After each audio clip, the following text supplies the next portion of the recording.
تبارك الذي بيده الملك وهو على كل شيء قدير الذي خلق الموت والحياة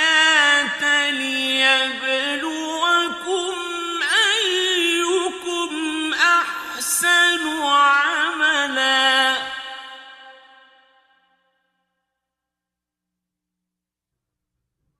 وهو العزيز الغفور